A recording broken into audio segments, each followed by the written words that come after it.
बिस्मिल्लाहिर्रहमानिर्रहीम, अस्सलाम वालेकुम। आज की इस वीडियो में हम बात करेंगे रेस्पिरिडोन के बारे में। रेस्पिरिडोन एक एंटीसाइकोटिक दवाई है जो कि हम साइकोसिस को ट्रीट करने के लिए इस्तेमाल करते हैं। साइकोसिस से मुराद है पागलपन वाली बीमारी। अब कौन कौन सी ऐसी बीमारियां हैं जिसको हम साइकोसिस वाली बीमारी कहते हैं, तो उसमें है शिज़ोफ्रेनिया, बाइपोलर डिसऑर्डर और डिल्यूजनल डिसऑर्डर। जब भी हम एंटीसाइकोटिक्स की बात करते हैं तो हम एंटीसाइकोटिक्स को डिवाइड करते हैं दो ग्रुप्स में। एक होता है टिपिकल एंटीसाइकोटिक्स, दूसरे होते हैं एटिपिकल एंटीसाइकोटिक्स। लेकिन जो रेस्पिरिडोन है ये कुछ एक ऐसे इफेक्ट शो करता है जो कि टिपिकल से भी ताल्लुक रखते हैं और कुछ ऐसे इफेक्ट शो करता है जो कि एटिपिकल से ताल्लुक रखते हैं। रेस्पिरिडोन जो है ये अगर हम बात करें तो इंटरनेशनल मार्केट में ये रेस्पिरिडोल के नाम से अवेलेबल है, जबकि पाकिस्तानी ब्रांड्स इसके बहुत सारे हैं, लेकिन जो मशहूर ब्रांड है जो कि बहुत ज़्यादा यूज़ होता है वो वेजन के नाम से यूज़ होता है। रेस्पिरिडोन काम कैसे करता है हमारे जिस्म में और ये कैसे साइकोसिस में यूज़ होती है। तो रेस्पिरिडोन जो है ये हमारे ब्रेन के अंदर दो तरह के केमिकल्स के लेवल को कम करता है।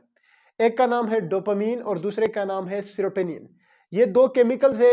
रेस्पिरिडोन इन दोनों केमिकल्स के लेवल को कम करता है उनके रिसेप्टर्स के ऊपर एक्ट करके, जैसे कि D2 रिसेप्टर कहा जाता है और इसी तरह सेरोटोनिन 2 रिसेप्टर कहा जाता है। इन रिसेप्टर्स के ऊपर ये दवाई एक्ट करती है और इनके केमिकल्स को हमारे ब्रेन के अंदर कम करती है और इस वजह से जो इफेक्ट्स हैं, जो सिम्पटम्स है साइकोसिस के, वो सेटल डाउन हो जाते हैं।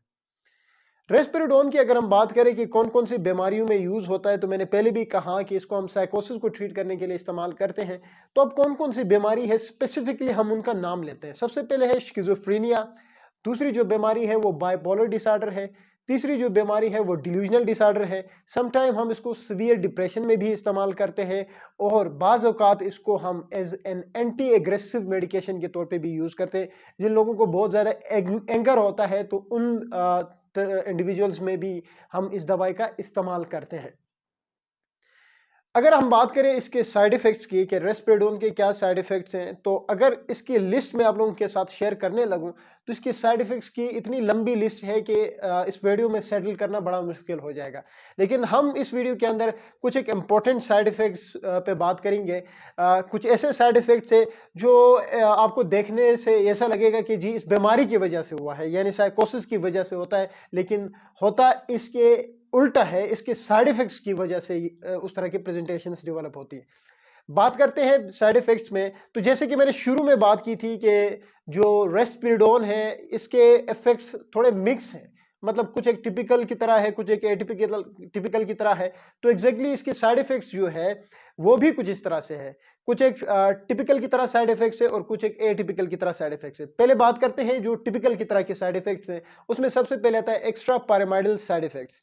एक्स्ट्रा पैरामाइडल साइड इफेक्ट से मुराद यह है कि जो हमारे मसल्स हैं उसमें खिंचाव का आ जाना, ठीक है ना। एक्स्ट्रा पैरामाइडल साइड इफेक्ट्स में मसल्स में खिंचाव का आ जाता है, जिसमें मसल रिजिडिटी है, उसके बाद रेस्टिंग ट्रेमर है, उसके बाद एक एस्थीसिया है जिसको हम बेचैनी कहते हैं।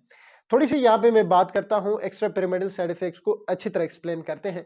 एक्स्ट्रा पैरामाइडल साइड इफेक्ट्स में मैंने कहा मसल्स की रिजिडिटी, रेस्टिंग ट्रेमर और एक एस्थीसिया।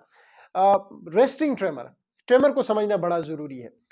बाज़ औक़ात जो साइकोसिस के पेशेंट्स होते हैं उनमें ये जो सिम्पटम है, जो रेस्टिंग ट्रेमर है, ये साइकोसिस के पेशेंट्स में भी डेवलप होता है। मतलब ये ऐसा नहीं है कि इस दवाई के इस्तेमाल से एज अ साइड इफेक्ट होता हो, इस बीमारी की वजह से भी ये प्रेजेंटेशन पेशेंट्स में डेवलप हो सकती है। तो आप लोगों को फर्क कैसे करना होगा कि जी आए कि इस दवाई की वजह से हुआ है या ये बीमारी की वजह से हुआ है। अगर रेस्पिरिडोन यूज ना की गई हो, उससे पहले इस तरह की प्रेजेंटेशन किसी पेशेंट के अंदर दिखता है, तो इसका मतलब यह है कि ये इस बीमारी की प्रेजेंटेशन है, इस बीमारी की अलामत है। लेकिन अगर आपने रेस्पिरिडोन यूज की है उसके बाद इस तरह के साइड इफेक्ट्स उस प्रेजेंटेशन उस पेशेंट के अंदर दिख रहे हैं, तो इसका मतलब यह है कि ये as a side effect develop हुए हैं उस पेशेंट के अंदर। ट्रेमर जो है वो दो तरह के होते हैं। ट्रेमर इन शॉर्ट अगर सिंपल अल्फाज में मैं समझाऊं तो कांपना, कपकपाहट जो होती है, हाथों में जो कपकपाहट होती है, इस तरह से इसको बोलते हैं ट्रेमर। ट्रेमर दो तरह के होते हैं, एक होते हैं इंटेंशनल ट्रेमर्स होते हैं, दूसरे होते हैं रेस्टिंग ट्रेमर। इंटेंशनल और रेस्टिंग ट्रेमर में यह फर्क है कि इंटेंशनल ट्रेमर से मुराद यह है कि आपने कोई चीज उठाई, कोई चीज पकड़ी है